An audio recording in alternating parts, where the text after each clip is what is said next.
Okay, since we're recording now, get the meeting started.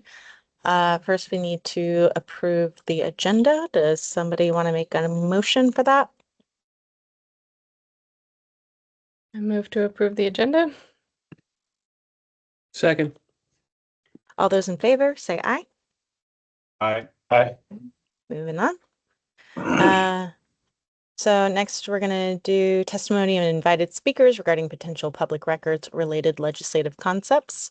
Who's our invited speaker today? Hi, Chris.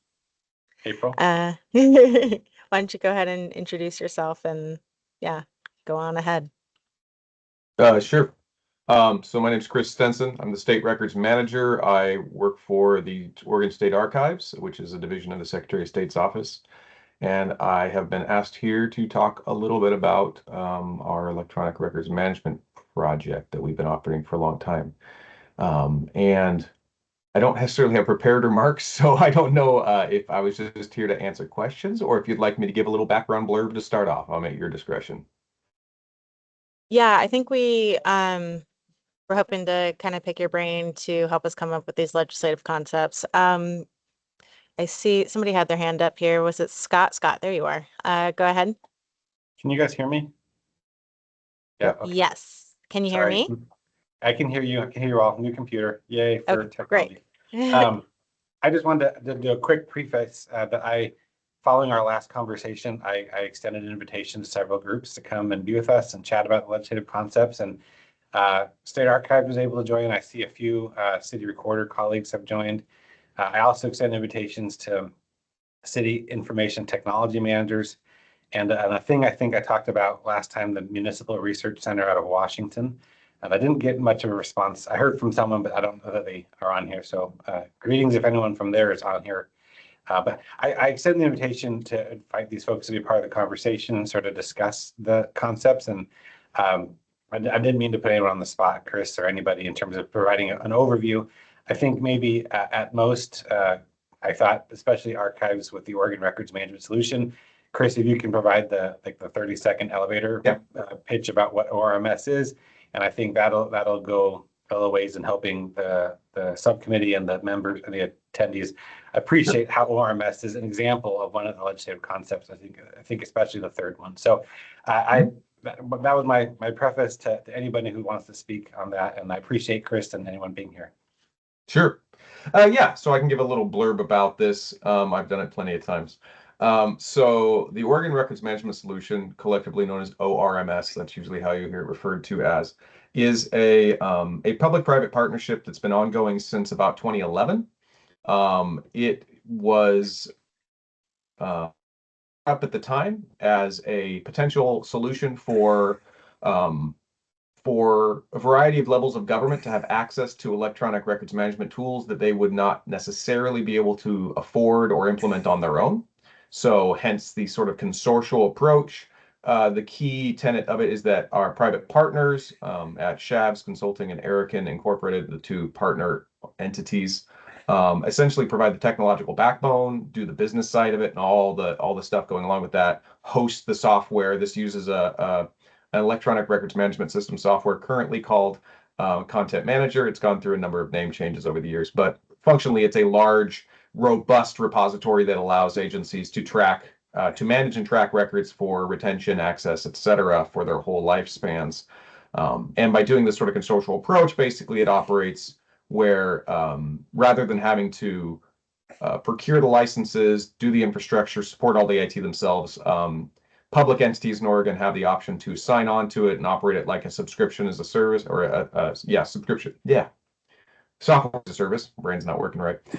Software as a service model where, and that's all again handled on the private side. Our Archives is not involved in that aspect of it. But it provides essentially for predictable and relatively low subscription fees instead of unknown infrastructure costs and all the technology and expertise that are required thereof, right? So Archives is involved largely because since we're the ones that set retention for the state and we already advise agencies on how to manage that, we're involved very, very heavily in the early days with getting people up and operating, training people on it, getting operated. As the project has gone through a number of phases over the years. We now find ourselves in more of a records consulting role. We work with agencies to identify their areas of need. We help them with their structure and destructions of records and things like that. But a lot of the actual training of users and all that stuff has kind of been shifted back to our partners over time. So that's kind of the model has shifted a little. City of Milwaukee was there in the early days, and they remember, the boots on the ground then. So currently there's roughly 100 implementations plus 100, 120. It flexes around a little bit across the state, representing pretty much all levels of government. We got special districts, school districts, state agencies, cities, counties, etc. So yeah, that's essentially the kind of the broad strokes of it. Happy to answer questions you may have about how it operates or any of those things. Go ahead, Mark. Mark?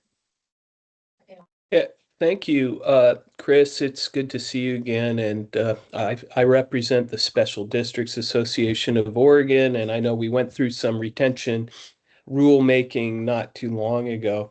I'm really curious about this system and whether or not you mentioned, I think, that some 100 other public bodies have piggybacked onto this.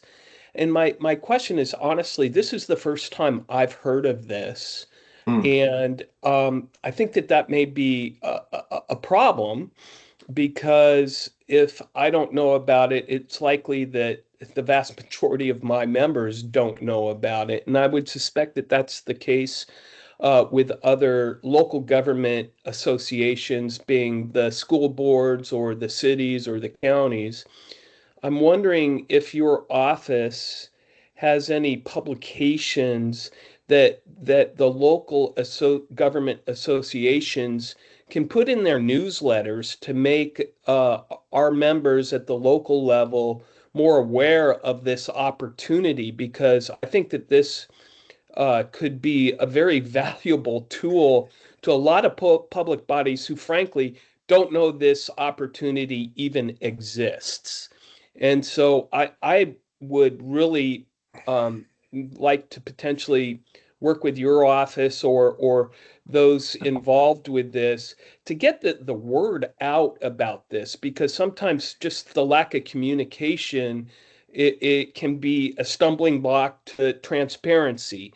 And it sounds to me as though this is a unique opportunity for local governments to be able to piggyback onto something that the state has tried and tested for over 15 years. And so I would really like to hopefully learn more about this, and the cities, the counties, the school boards, and whoever, maybe the community colleges need to know about it as well, as public entities who could piggyback on this with very little fanfare and a lot of benefit at the end of the day. So thank you. Yeah, just I'll real quick. Short answer is yes, absolutely. We'd be happy to do that. Longer story is I would acknowledge that probably the special districts are the area in which we have made the least inroads, I think, over time. We were involved really heavily with OAMR early on, the City Recorders Group, so we're well known within that community, and it's been kind of a slow percolation elsewhere. We have a few water districts and other special districts, but not a whole lot. So on my team, I have a ORMS administrator that I can put you in touch with, and he's my guy that leads that project. I used to do that before I was the manager. And Matt is his name, and he can talk to you about providing a presentation or a demo for your members, however, whatever you might like. So sure. Sorry, just trying to find my mic. That would be really helpful, Chris. I think that would go a long way for some folks who frankly just don't have the staff nor the resources, and this seems to me like a potential terrific avenue for us to promote additional transparency, with the fourth leg of the stool being the special districts. Mm-hmm. Great. The underdog. Shasta?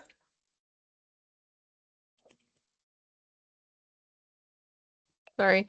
Thank you. So my question is, what sort of transparency by design concepts do you have in the ORMS system? Like, are there any ways in which your data organization is ordered around, this is PPI, we're not going to personally protected information that will never be released, but this is public and can be easily released.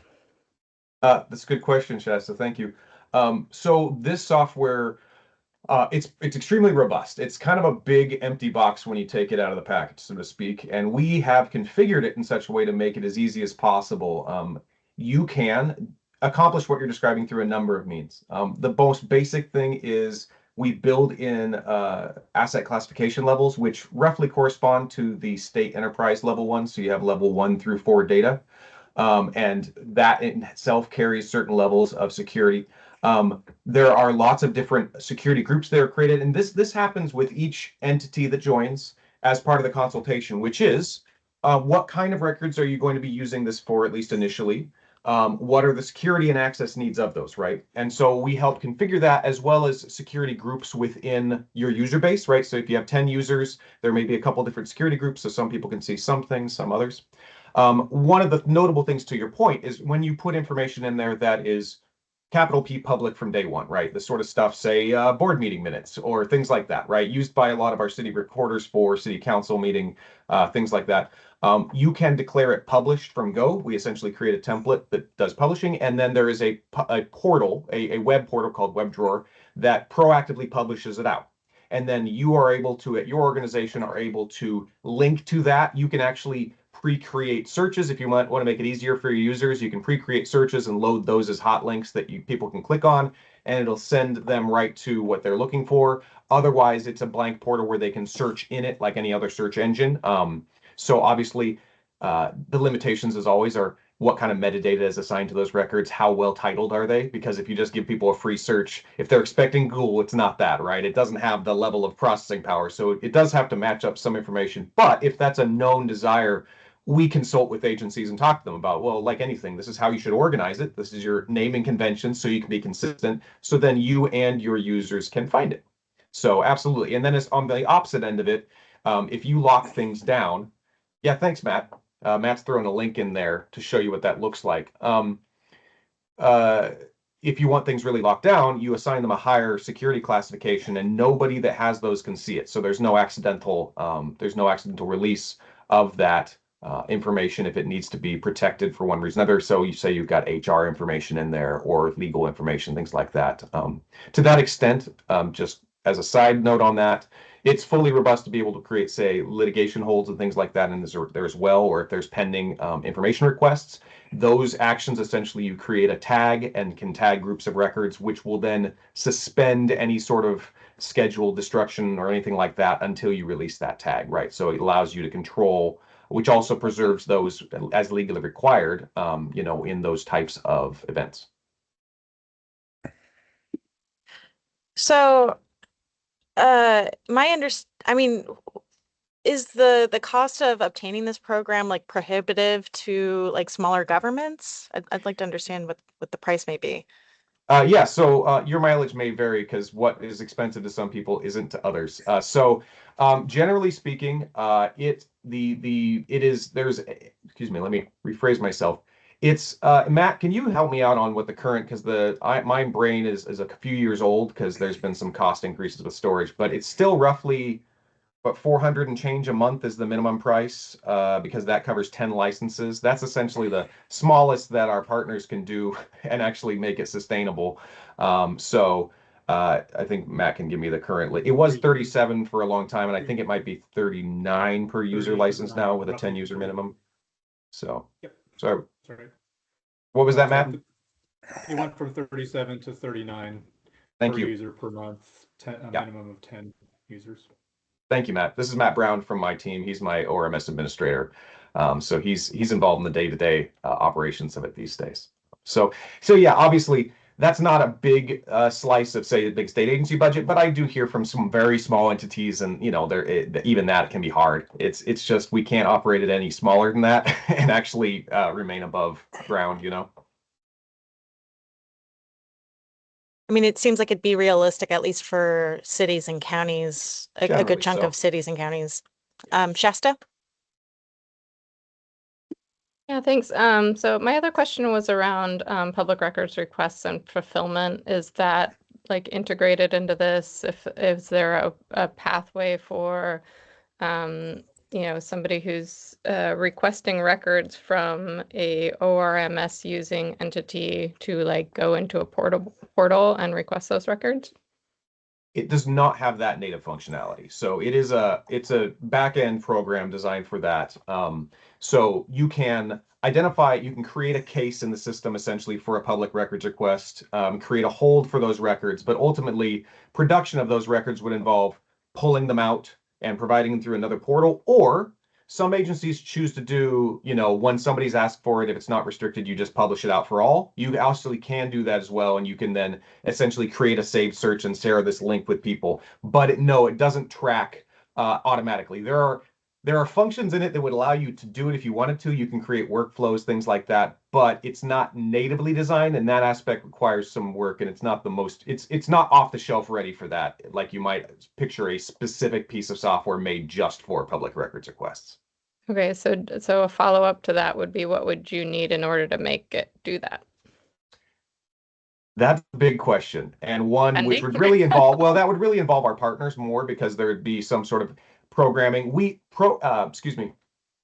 Third-party editions or modules, so to speak, have been created for this. There's an open API which allows the software to be plugged into all sorts of things. Can it be done? And the specifics of each case really depends on a lot of different variables. And then there's usually, there's some cost involved because they have to program it and support it. I think it's a conversation that that our partners might be always interested in having those conversations. But we probably need to scope that a lot more specifically, and then they would have to look at what's currently available. It's a big piece of software that's used around the world, so a lot of people have used it for different things. But as you know, it's sometimes a case by case. Oh, so is there another name for it that's not ORMS? Well, Content Manager. So it's currently, the software itself is currently owned by a company called OpenText. And it's just called CM, Content Manager. It's gone by different names over the years. Used to be HP for a long time and other things. But ORMS is the name for our unique public-private partnership we operate here in Oregon. But Content Manager is the software. So I think Matt's taking notes on this, I know, and certainly he and will liaise with our partners. And if there's a desire to talk technical turkey, that's a really terrible, I shouldn't have said that. That was dumb. It just came out. I'm sure they'd be happy to talk to you about what kind of scope that would look like, and kind of maybe talk ballpark realistic, if it can be done or not. Okay, thank you. Todd? Hey, Chris, good to see you. Thank you for joining us today. This is incredibly helpful, especially because, as you may know, our office will be onboarding ORMS soon to primarily store all of our meetings records, which I think is great. I just want to circle back for a minute to the license question. So there's two of us. There's only going to be two of us for a very long time.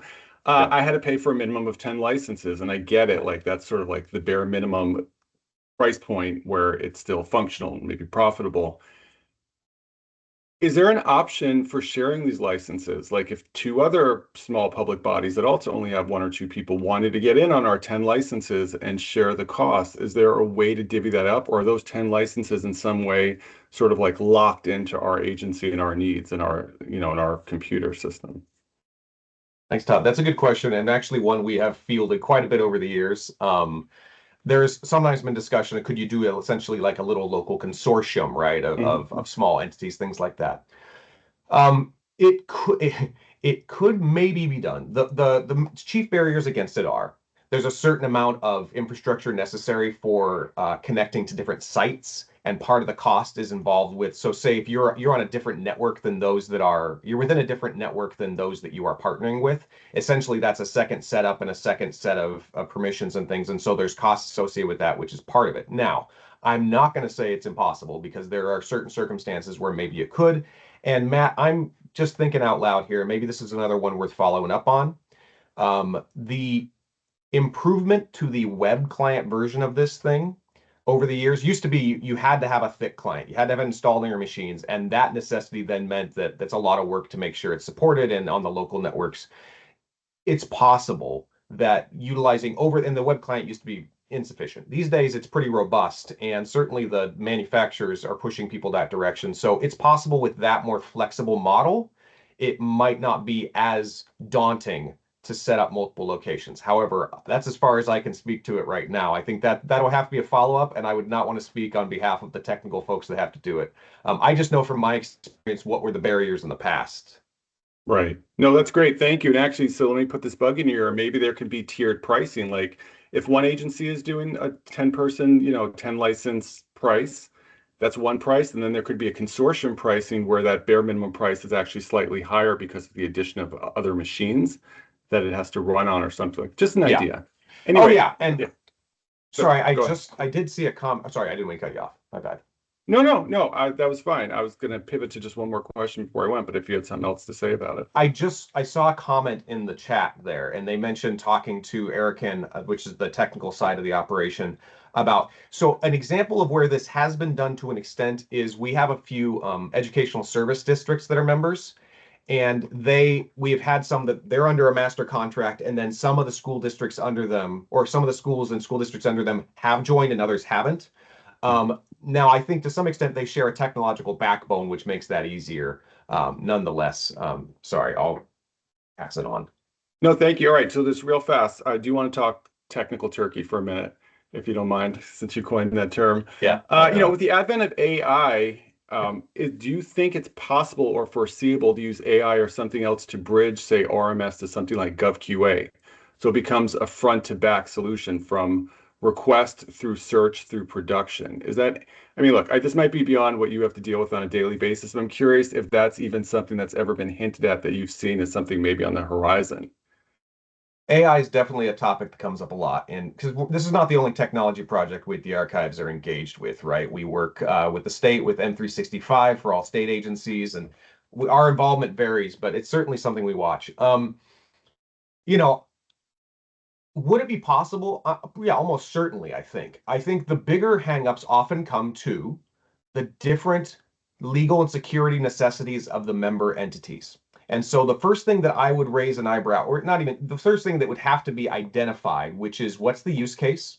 And when we say AI, what are we talking about? What are the guardrails around this thing? Is it in a box or not, right? We need to make sure. So certainly with like the state, for example, you can't use it for many types of information. So the other question is, ORMS works as an economy of scale in many ways because we share large resources and then have security partitions to separate people out.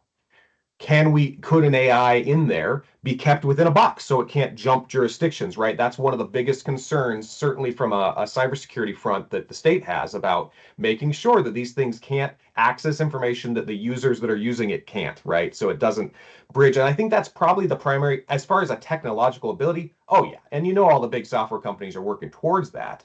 I think it's not about the capabilities of it.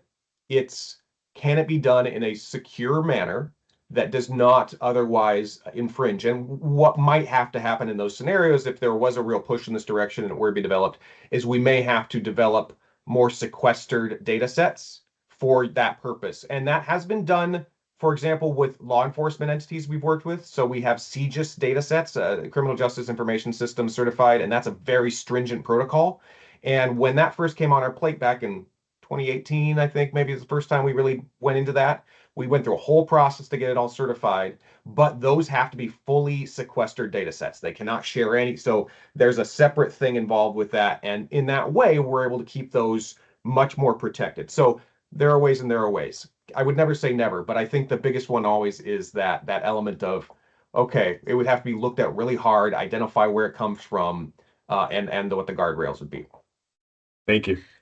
Yeah, I think we probably have a lot of other things we need to discuss today, so I don't want to spend too much time on this. I did want to just make sure I understand this concept. So we have a state program or whatever, ORMS. ORMS, yeah. It's a state program, but it's not offered to each state agency. In fact, each state agency is a customer of a state program, and they're treated as individual customers, and they're not all offered the same. That's just really strange. Why would we create a state program that doesn't work with all of the state agencies? Is it possible that our own state program that we've just created called ORMS acts as one cohesive body for all of the state agencies. I mean, they're all technically under the same state governing state government, under the state employer. So it's just really strange to me because it's not like they're separate governments. They're all working for the same government. So I don't know. I don't work for state government. So maybe this concept is just something I don't understand, but it's just strange to me that we have a state program that doesn't help all of our state agencies. So I will tell you right now that when this was first envisioned, that was a desired goal of the creators. However, it is an option, right? State agencies are not compelled to use this. This was originally the state archivist at the time, and working through the Secretary of State, really worked hard with statewide information systems and everything else. But we could not go out there and require everybody to use this. A lot of state agencies, the big ones, already had their own solutions in this sector, and they had no interest in switching over. So I think what happened over time is so it's the state's not a monolith that way. So while they are, well, for example, I work for the Secretary of State's office. We're a separate constitutional office, so we're actually separate from statewide IT. We exist outside of that realm, and while we use some of their services, it's as a customer relationship. And state governments charge each other. State agencies charge each other for different services they may provide. So it's a lot more of kind of a confederation of semi-linked entities than it is a monolith. Nonetheless, yeah, I think the early goals were to do that, but it's a big lift considering the amount. And the other part was the amount of people we had to throw at it were quite small in the grand scheme of things, right? So statewide, state IT has hundreds and hundreds and hundreds of technicians. We have 6 people, that work on this max on our side of it. So I think it's a scale thing. It is still available to everybody. Anybody can opt into it at any time. What we actually found then, though, was our core customer, the core member, really were a lot of those mid-sized cities jumped on early, and they've been with us ever since the beginning, right? A lot of those became our bread and butter early on. State agencies with bigger budgets like to do their own thing in a lot of cases. They don't, and the necessity of a shared environment means that you can't customize it every which way you want, right? It has to work for everybody. And when you have the resources to do it yourself, they often choose to do that so they can make it exactly what they want.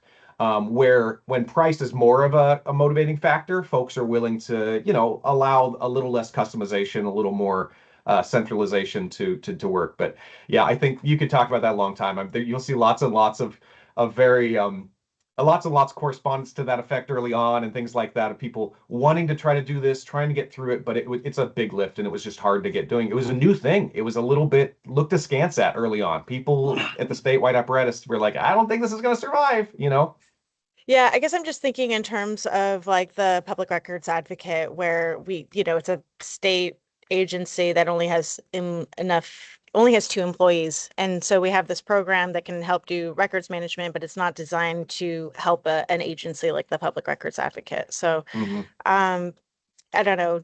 I think maybe, yeah, Todd's idea of a tiered system or something that would actually make it work for all of our state agencies would make sense. Matthew, did you want to comment on something? Yeah, some of these questions are really good. I'm keeping track of them. I'm going to talk them over with Chad Harley, my contact at Eric and Chad's Consulting, about some of them, particularly the consortium, the differences between, some of the issues, some of the barriers to having one large system, and some of those barriers include different agencies have different security needs and or different retention. But at the same time, there is a lot of possibility for that, including WebDrawer, the public-facing website. If you go to one of those WebDrawer site, you can search all participating jurisdictions for the same keywords at once, which is a bit of consolidation. I mean, obviously, we'd like to see more, but yeah, that was all I wanted to mention there. Thanks, Matt. Okay, so in the interest of time, maybe we could move on. I don't know. Does anybody have any other questions for Chris or April? Matthew? Yep, Scott. I don't have a question. I just want to thank Chris and Matt for being here. And as a full disclosure, Milwaukee has been drinking the ORMS Kool-Aid for a long time, and I will always preach its benefits. And getting the opportunity to meet with state archives and talk records in general with them is one of the greatest benefits, in addition to being in one of these great resources. So Thank you, Chris. Thank you, Matt. And thanks for contributing to the conversation today. Yeah, thanks for having us. Appreciate it. Thank you. What is next? We need to discuss the Public Records Toolkit legislative concepts. Somebody want to start it off? Yeah, I can do that. I think that is a great intro to this, and hopefully if Matt can stay on and hear out some of these ideas, especially number 3 is to expand ORMS, use it as a backbone system for records management, while adding shared tools and services that support the full public records lifestyle, intake, tracking, review, redaction, and disclosure. And leveraging that state contracting purchasing power to modernize records management. What we just heard is that, some of these things ORMS is already doing. They're just maybe not doing it for the entire state or every single agency. So like that API level integration, they already have that. So, and this awesome search tool that Matthew already shared. So, I think kind of,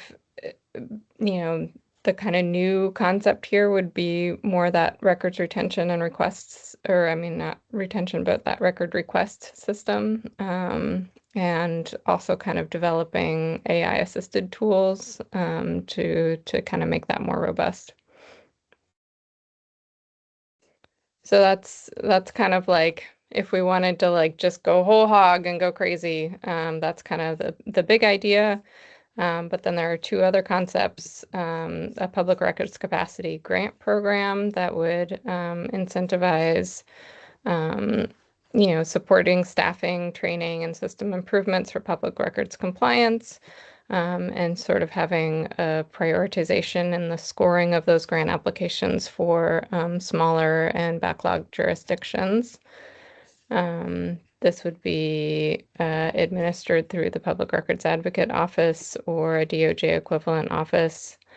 And again, these are all like concepts that we're discussing, so there are like alternatives kind of included in each concept.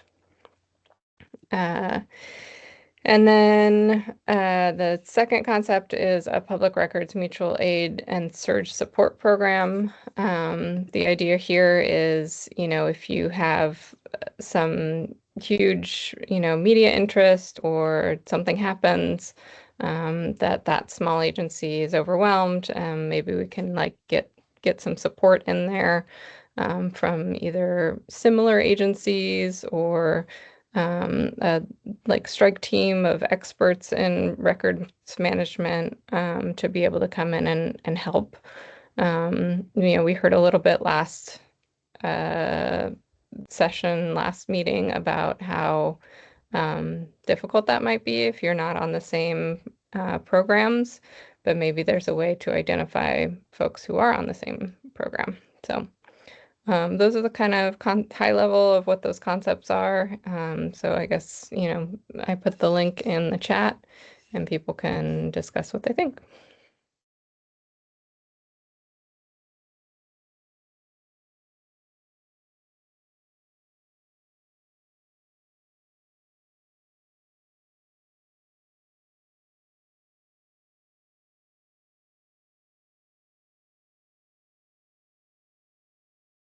Todd?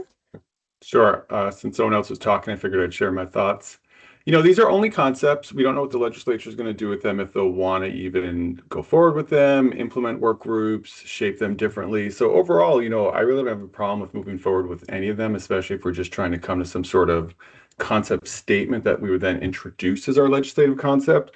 I will be realistic. I don't think I'll ever be bearish on the notion of a personnel strike team. I do think implementation is logistically impracticable and will just really not, I just don't see that moving forward in this current climate, or really ever, because of, like we saw within state government, for instance, they're like different fiefdoms because we're all supposed to pay our own way, even though a lot of agencies are funded by the general fund. It's all the same pot of money, yet we're treated for like business purposes as different enterprises. And so to think about then trying to integrate employees between those agencies, let alone the state and local governments, just doesn't seem like it's going to ever be able to go anywhere.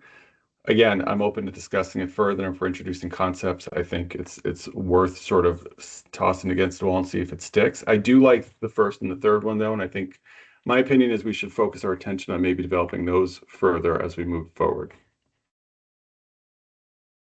I can see what you're saying. It would be nice to hear from somebody who is a public records person for like a county.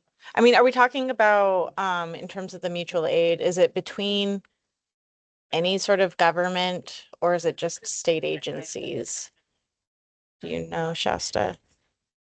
I mean, the concept is like, what I can envision is there's a small, special district somewhere where it's literally just one person operating the whole thing. And then all of a sudden there's some media interest, maybe data center or something. And now there's a ton of interest in their records.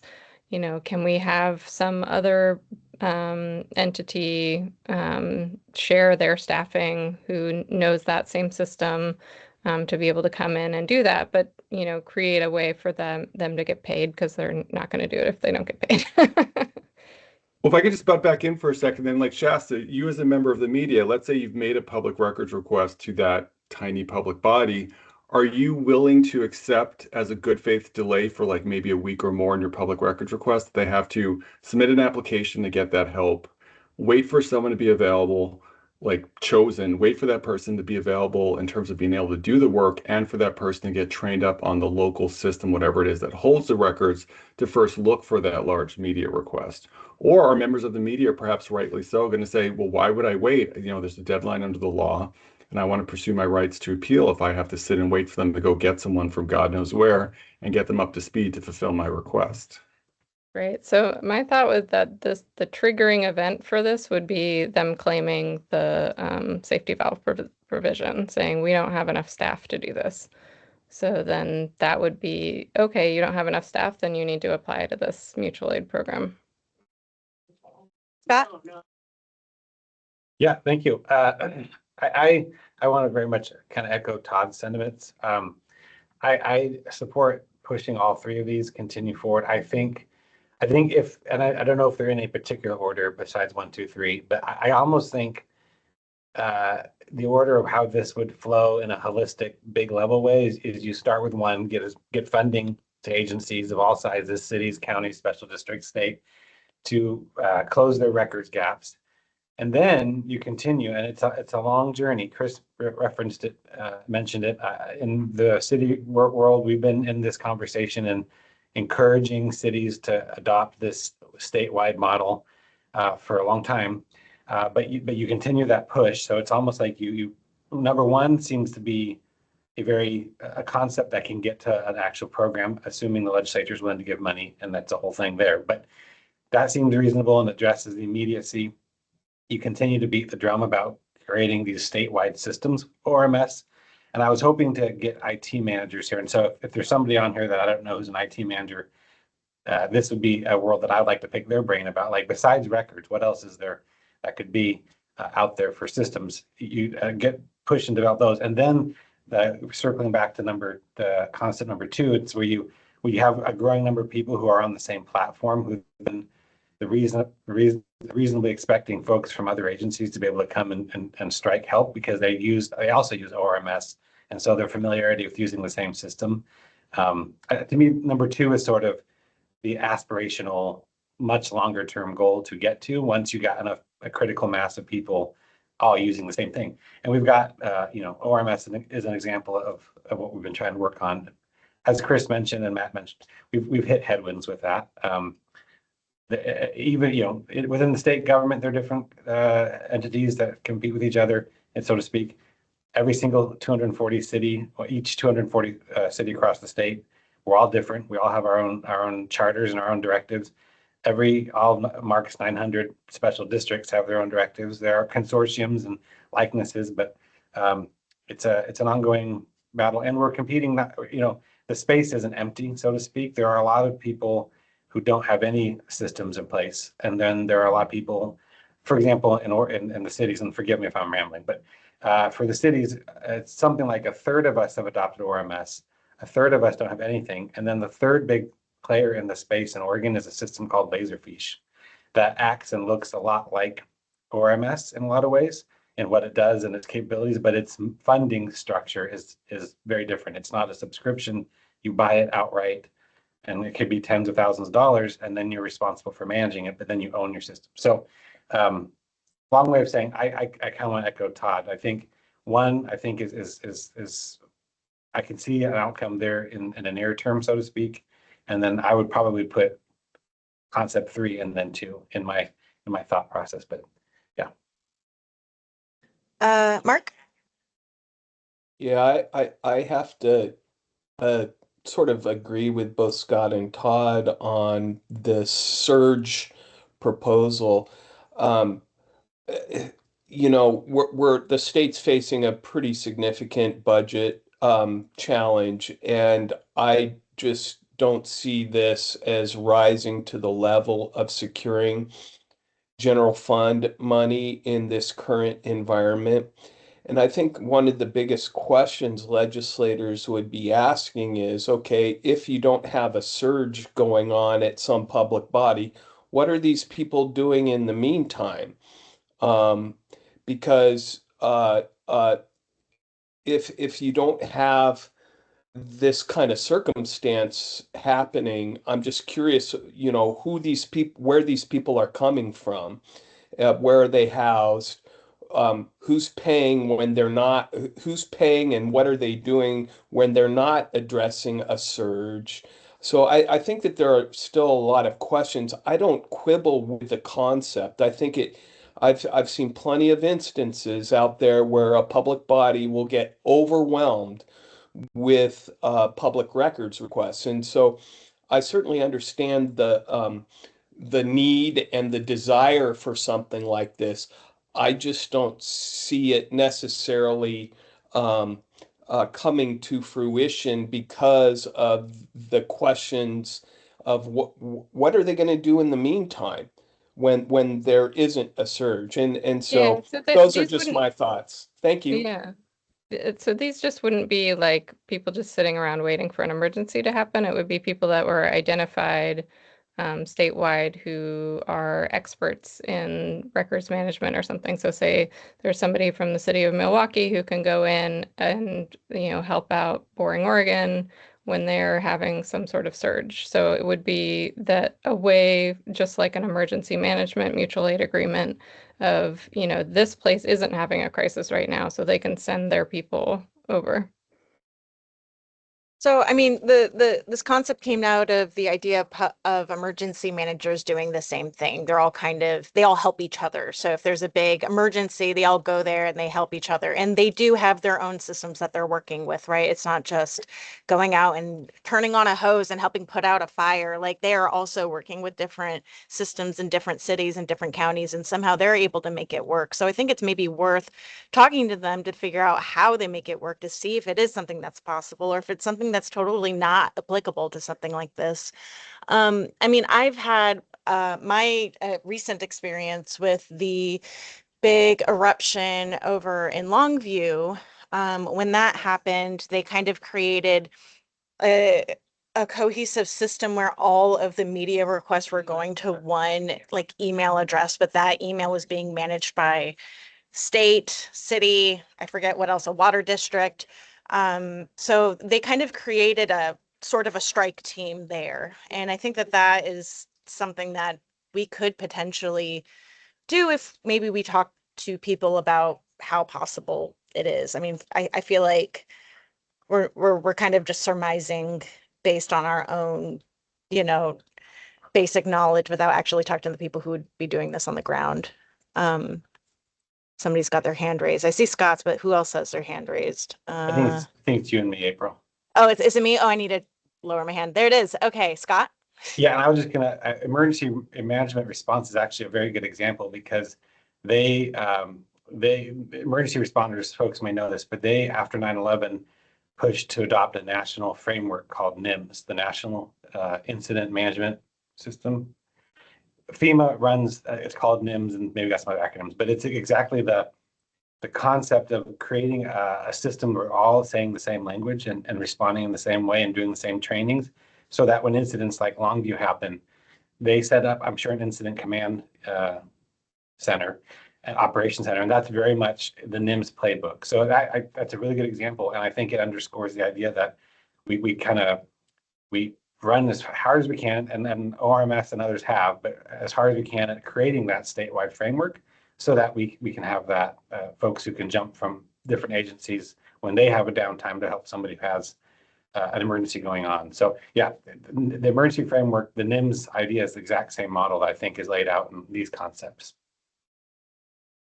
I do see the point of maybe wanting to figure out which ones we want to prioritize, and it sounds like this is maybe something that's still an idea worth working on, but maybe not as like the top priority.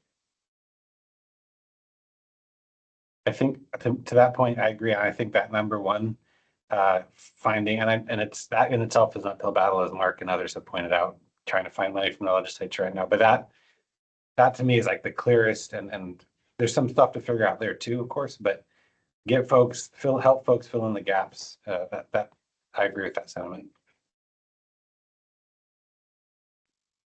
Okay. And it go might ahead. take a few bites at the apple, I mean, this is just this year, so, but, yeah.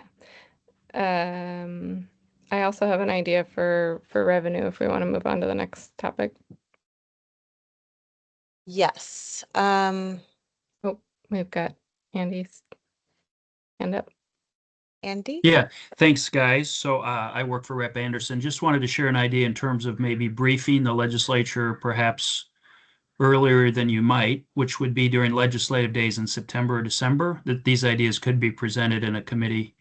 It might give you a little bit of a running start. So just kind of an open offer. If the group is interested in doing that, I could try to help facilitate discussions with appropriate committee chairs. I think that would be great. I think we're trying to get this out of the subcommittee and approved by the council so that we could have it in time for that. So if we want to schedule time, that would be great. Shasta, did you want to go ahead and move through the revenue? And I think there was going to be a presentation on net metering, the legislative concept for, I don't know if we have enough time for that, but go ahead. Well, it's the same thing. So, so this is a concept out of Frank Lamonte. He's a Society of Professional Journalists and has been working in public records for a long time, but he was a utility lawyer. So worked in that space for a long time. So this is kind of marrying those two concepts. So net metering, for those who don't know, is like, say you install solar panels on your house and you actually generate more electricity than you earn or that you need, then you get to sell it back to the grid. And the whole concept is that you're providing a public good, and so you get paid for it, because now we have greener energy. So the idea here would be, so a journalist goes and requests a data set, and they clean it up and they make it publicly accessible, and now it's available for everyone and it's a public good. And so now the agency pays for this, creation of this open government public good that just occurred. So, there's a lot of like interesting stuff in here. It's a 46-page white paper, so I definitely haven't read every single word, but I have been kind of like noodling around on how this might work and how it could fund these public records grants that we're talking about. So I think kind of the basic idea would be, in some capacity, we would have to figure out a way of assessing these situations. Like, did the journalist create more public good than the agency did?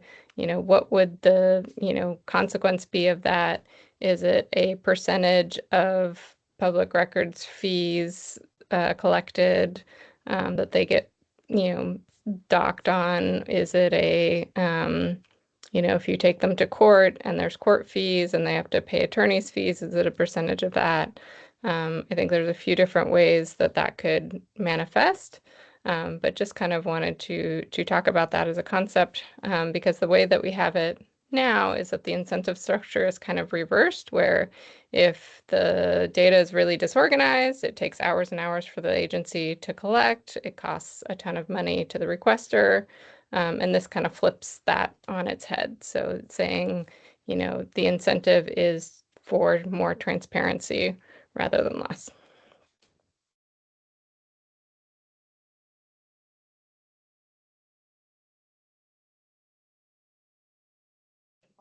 Any thoughts? I just wanted to say I appreciate your flagging it, Shasta. I haven't had much time to review it either, but and I don't officially know how I feel about it, but I do appreciate it for food for thought. Yep. Same. Okay. And I Yeah. invited Frank to come today, but he's busy, so he might be able to come to the July meeting if we had more questions about it, but just wanted to flag it. Yeah, maybe that's something we can all just make sure to read this and come with questions at the next meeting if Frank can make it. Are we ready to move on to public comment? Okay, moving on to the public comment period. It looks like we've got Joe Barker. Joe, go ahead.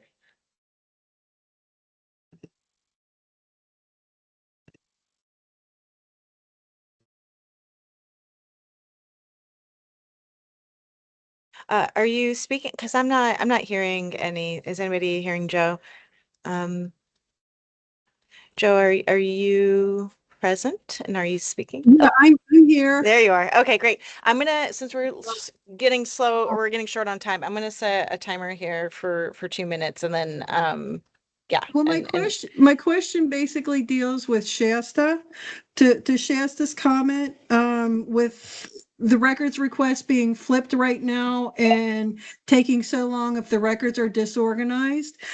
Would there possibly be consideration for if a journalist comes in and says, look, we're going to clean up your record for you. Can you give us a cost break type of thing? Is there room for that type of negotiation or consideration within the programming of records requests? That was just something that popped into my mind, that's all. Well, there is the public interest fee waiver, so theoretically, you know, Okay. they should already be getting a discount because they're in the public interest, but this would kind of go a step further and actually like reversing the flow back to the person who's creating a public good. Great. Thanks for that, Joe. Anybody else who would like to speak? All right, seeing none, let's move on to figuring out when we're gonna meet next and what we're gonna discuss next. Shasta, Thankfully, we did know when you we're meeting go for it? next. Okay, good. Because I don't know what's going on. But go ahead. Why? Too many doodle polls or something? July 10th, 1 p.m. is the next meeting date that's been approved, locked in on your calendars. Don't forget. And then after that, it's August 11th at 11 a.m. These are subcommittee meetings. I still have a handful of holdouts for the PRAC's own meeting in late August, early September. So I just sent a reminder to them. I don't believe there was anyone on the subcommittee. So hopefully they'll answer me soon, or we'll just have to set another meeting date without them. Okay. And And sorry, what I are guess we? if Oh, go ahead. oh, no, April, go ahead. No, go ahead. Sorry. I was going to move on and kind of go over what we're going to do at the next meeting so I can take some notes and be prepared Yeah, next if time. it But go helps ahead. as a reminder, so we're all good to go on the 3 like actually worded communication recommendations we came up previously. So those are good and ready to go. And I mean, disagree with me, everyone, but I think we're still developing these concepts to submit as well. And that's what I have. Yeah, I mean, it sounded like we're all pretty good with what Shasta has drafted here, but we maybe want to talk about what we want to prioritize and what we want to do for next steps. Shasta? I guess I have a question, you know, so are these 3 separate concepts or do we want to put them together as a package? I think last time I we talked would- about doing separate ones. Yeah, I would highly recommend them being separate with very, very narrow relating to clauses, simply because if you don't, that invites all kinds of shenanigans. Yes, I remember that advice from last time. So, well, I don't know that we have the power to do that, right? Because that's a legislative attorney thing. No, you can But- request a very specific relating to clause. Whether the council who's drafting it will accept that remains another question, but generally speaking, you can request narrow relating to clauses. Okay. So I can commit to drafting these as 3 separate concepts with a specific relating to clause, and maybe Todd with his law degree can help edit it. Okay. Sure. I feel like these are almost like policy statements or something like that. And so I feel like as a subcommittee, we should really agree on like a true sort of like a single sentence and maybe an elevator pitch related to each, because when we submit it, we're not giving them much more than that anyway. So maybe that's where our remaining work should focus for each, for all 3. Can I, and the committee council can overrule me, but can we switch 2 and 3? I just think the flow of Yeah, 1, I 3, think 2. In my that's mind anyway, clear. Yeah. Yep. Should we no, I was gonna say, should we like each be assigned a different thing to work on, but maybe I'm thinking too much like a journalist that needs assignments. I don't know, maybe we'll just come back next time and talk about what we want to actually propose in September or whenever it is we need to get something to lawmakers. Well, I'm happy if anybody wants to like take on one of these 3 concepts and, draft it. Draft it Okay. in legal. Oh, you're gonna draft I it. mean, it's Okay. going to be like a legislative concept, so it'll be this is what we want to accomplish. Okay. I could maybe take something on to take something off your plate, Shasta. So I don't know, maybe I'll do the mutual aid one, even though we're probably not going to do anything with that. I think it'll be worthy of just putting something quick together, so we have something to discuss and can work on it in the future. Awesome. Well, if I could ask maybe Mark or whomever else, Andrew or anyone else who might know, when we're submitting a legislative concept that isn't sort of like drafted statutory language, or rather is sort of more amorphous, like, hey, we should all think about this officially together, what form must that take for submission? I typically just do a memo to legislative council outlining what we're trying to accomplish. You don't necessarily have to have legal language to legislative council. The council will, I mean, you can request very specific language, but the likelihood of it coming back exactly the same is close to 0. So I've found that the more detail that you can provide, the better. But typically you can do it in a memo fashion, just, identifying the problem, seeking the solution, and any additional details that you can provide will give legislative council an opportunity to put something on paper.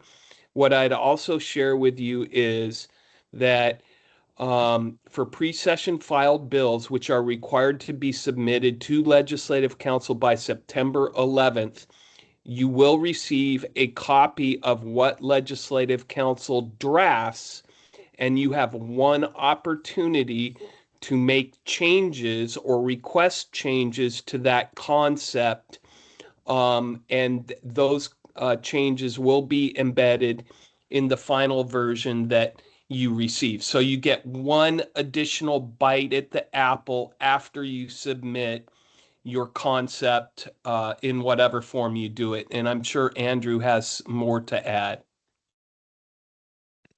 Thank you, Mark. I concur with all that background, with the exception, Mark, that legislators, we get a couple bites, just the way it goes. Sorry. But the sooner you submit it, yeah.